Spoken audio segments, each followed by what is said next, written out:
Continue the trend of the classic derby wins, or perhaps this time with DK.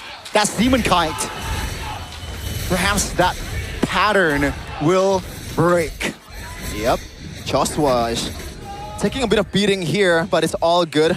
Against a Darath, you will lose a lot of HP, especially once the Paquito is a bit more online. You secure that Fury Hammer in the early game. That should be good for Evos. But RRQ, I feel like in this early of a game, they have to be a bit more conservative with the way they play, because they are a very old reliant composition. If you missed out on a single skill, then it's all GG. We only have one vote for RRQ. Sorry to cut you off there, but that is still very odd to see, Sheffin. But that's, yeah, it's Pak Pulung. So Pak Pulung thinks that Evos will win. Oh, yeah, you're right. That's how it works. Fortunately. The twist. The twist. First minute is in, folks. Nothing too crazy. You know, no spells are open. Well, at least not the Retribution, but apart from the Retribution, but you know, talents-wise, or anything stood out? Yeah, just what I said earlier, Randy is rocking a pure enabler utility build here as Albert. Just a bit of poke. So it's going to be a tank emblem with the Brave Smite. So a full-on trying to survive kind of mentality here for this Taroth and let Albert cook most of the time. But the problem is, once again, RRQ, they're a window-based composition, obviously very reliant on the ultimate, but at the same time, this tower also works the same. That's a Petrify, finding Mueza, immobilized as well. Here comes Albert from another flank. That's going to be Saeed taken very low. Pops the flicker to get out. No first blood just yet. Whoa. But this looks like an open turtle for Evos. That's going to be Joshua popping the Purify as well. A big win there from that fight. And it's for Evos with the tempo back again. If we take a look at Randy and this Evos lineup, they really love to play around that tempo. Erlan on the weak side, that's what makes them good. And again on this Melissa, it's going to be a tough question to ask for Arthur, even if you're in a winning matchup, to push him through. Not just Arthur, man. Even Hajirin and also Saeed as well. It's a Purify Melissa with a go away. There is no way you're going through that. Oh, that's the Wraith of Jiraiya locking Hajirin into place. And that's going to be first blood here for Albert. Damn. I mean, Evos, I mean, it's classic Mueza. Even in Dewa, there are a lot of questions about this transfer, but one thing's for sure, though, early on in the season, he's always good. It's the later half of the season, that consistency that becomes more of a question for Mr. Mueza. But it's Evos really just capitalizing on this early win, pushing through into the jungle, and giving Erlan all the space he needs to out-lane Arthur. Again, this was a big point of discussion. Putting Arthur in a lane against Erlan on the signature pick. Saeed! Here's time. Seems like RRQ will strike back. They find a kill. In the mid lane, Evos cannot find a trade there, so it's a 1-for-1 though. It's just the roamer from Evos, Mueza, who got taken down. But at least the timer works for RRQ because they can just cycle to the turtle. Find Arthur though, taking a lot of beating here. Yeah, the gold lane, but popular, right? Purify. That's going to be Albert though, looking for an engage. Doesn't find the connection. Erlan popped the ult. So again, it's just a trade of skills. I feel like it really depends on who strikes first here in this kind of composition for both sides. Oh man, Randy didn't even build the Fury Hammer. It's a full-on utility Darath here with the Silenced Robe. Aside from that, nothing too crazy from the looks of it. Yeah. And yeah, nothing too crazy. It took the keys to victory to heart. Play for Albert. Give him space. Enable him. The Darath pick was exactly what they wanted to go for. I mean, according to the keys to victory, right? Albert gets a little bit of physical defense shred from Randy's second skill. The whole team plays in peel as well. So even if RRQ try to re-engage, Erlan's going to be there with a go-away to stop this implosion. And that's why for Saeed, it's crucial for him to find the right moment, to wait for everything to be used. And now it's up to RRQ. Mueza! Wow! That's the stop right there. Mueza finding the right timing. Here comes the Kadita looking for an engage. That's a knock-up on towards the roamer though, but here comes Evos. The rest of the players, Demon Kite doesn't find the connection. Hajirin taken down twice this game. DK now shoot away by Randy. Open turtle again for the White Tigers. This is a stomp of a fight as Mueza starts things out. RRQ weren't ready for that setup. And now they go on to Arthur! Oh no, 2v1. Saeed is there to cover. Here comes the implosion. Finds two. Whoa. Arthur goes down regardless. It's a 2-for-1. Finally, a favorable trade for RRQ. It's favorable, but I feel like it's still worth it for Evos. Look at the instant conversion from Albert up top, and it was Erlan who was able to stay alive. Yeah, not looking good at all for RQ right now. You cannot conceal out of the Wrath of the Dryad, man.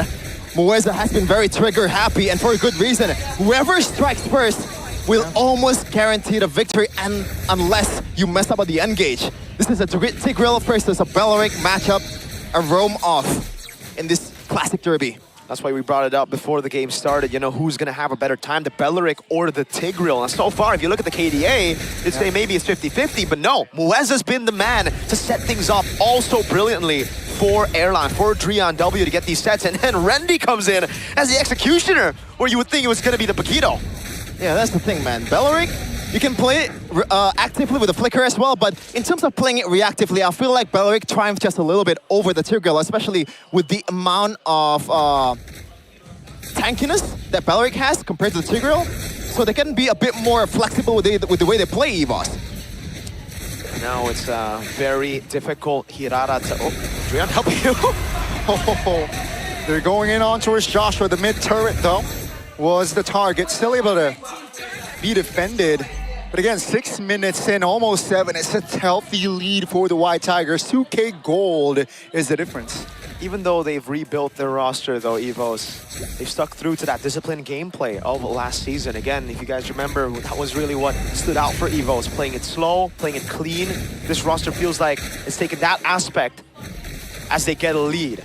At the start of the game, they're willing to take these risks. They're willing to push in, and now they're holding the turtle hostage. RRQ, they don't know what to do. They send Arthur down below, and Rendy's going to open up. Yeah, finds Saeed and Joshua. Hajin looking to find a reposition here. Oh, the jump from the Dairoth here. Rendy looking to provide damage. Again, it's a perfect turtle for the White Tigers. Joshua looking to find space, gets away, no casualty, but it's just another objective win for Evos. That's kind of insane, man. I want you guys to look at where Alan was positioned in that team fight earlier. He's the one who's thrown out the Tigreal. Normally, as a marksman, that you should not do that against a Tigreal that has a flicker, but no! He has to go away and also purify at the same time. Saeed cannot do anything about that. He cannot engage unless he knows fully well that the purify and also the ultimate is gone. That is 2 layers that needs to be peeled for this Tigreal to pop off. And there's no way you can bait it out right now because he's the sole initiator for the team. RRQ, mid lane, and XP. It's Joshua and Hajin that should actually be able to, you know, on paper, bait out those abilities, bait out those resources out from Evos, but they're just 2 behind. If Joshua walks up, he's gonna get shredded. If Hajin goes in, he won't even have enough damage to take Erlan down.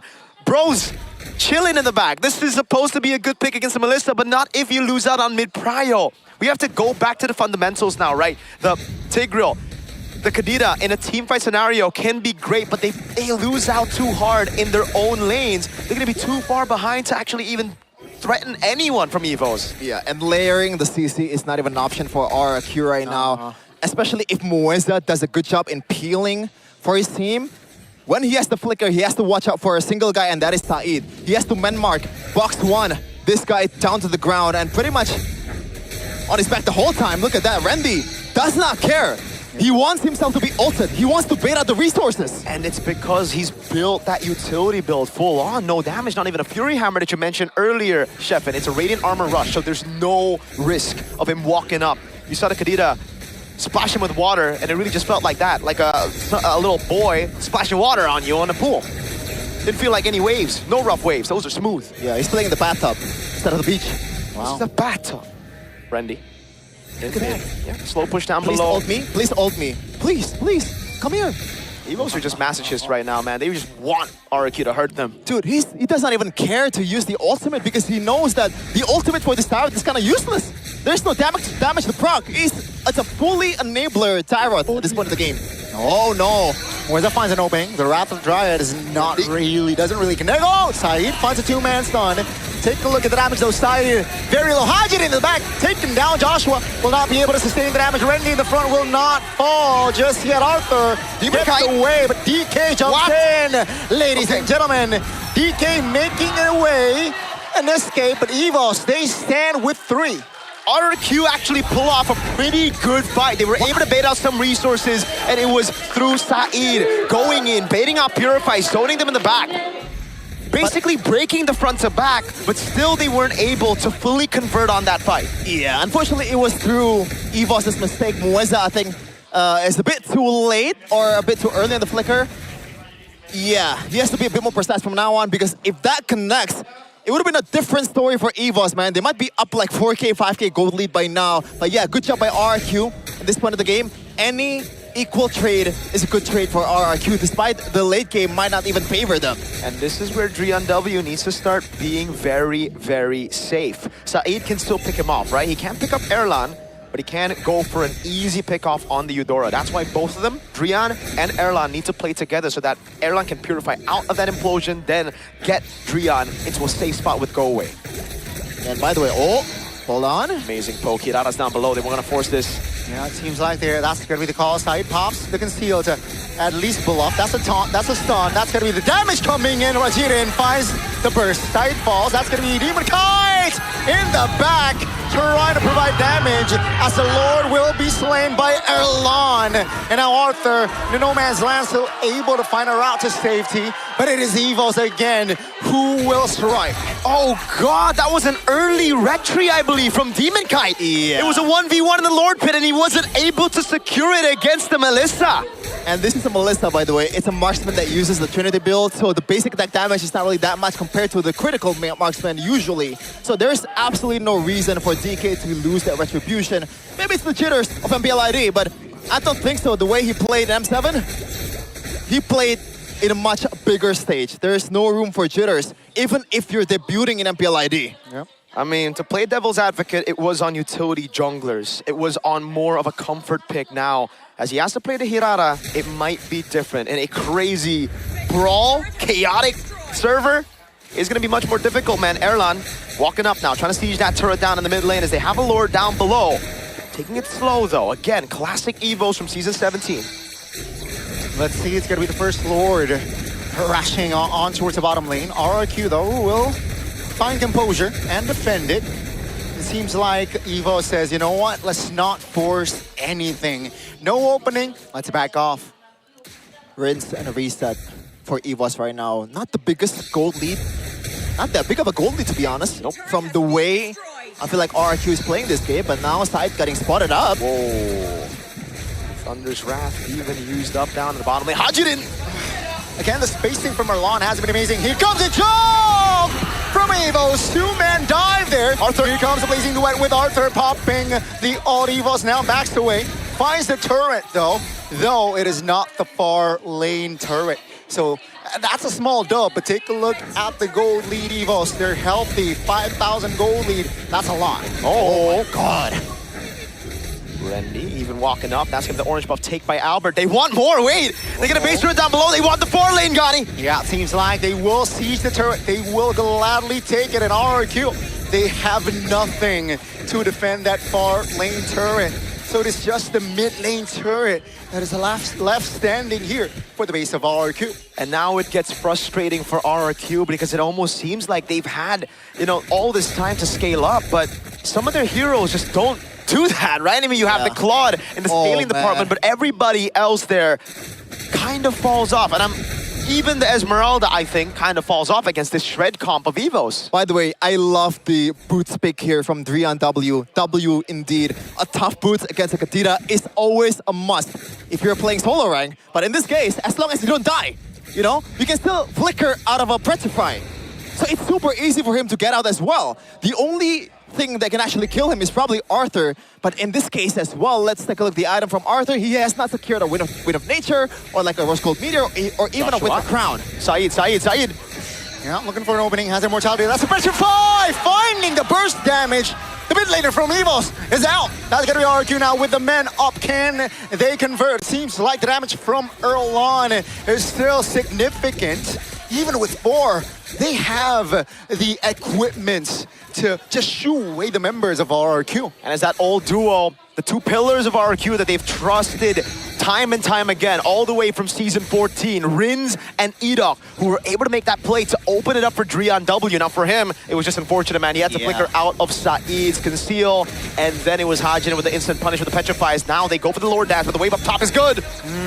It's going to be Erlan. tricky here. Calm down. Erlan. Providing damage. Hold That's on. gonna be Joshua taking very low. RRQ now repositioning. Saeed is just sandbagging the damage here. Rendy, great peel there from DK. Wow. And RRQ, they still stand with 5. Slow and steady wins the race. They know that RRQ, even with a man advantage, couldn't go for the Lord. They have no damage to burst it down. So they just wait for Drian W to come back up. They rely on the Melissa and they play around Erlan. Yeah.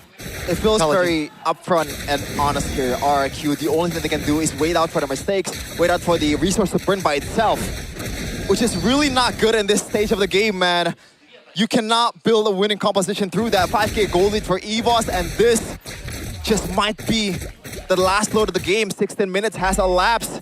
They have all the gold in the world and also all the items. Everybody's stacked up, probably, except for Mueza. Look at this, Rendy. All in. Crowd control onto his red, and he survives! Take a look at Albert. The Paquito is providing hell of damage. DK looks for an angle, doesn't find the connection to take him down. That's a taunt by Mueza, locking DK down. And here comes Evos with a full-on Lord, marching on towards the base.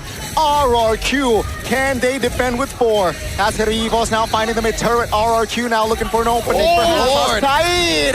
The burst damage from Evos is just too good. And ladies and gentlemen, in round 1, the White Tigers will drew first blood. The win streak looks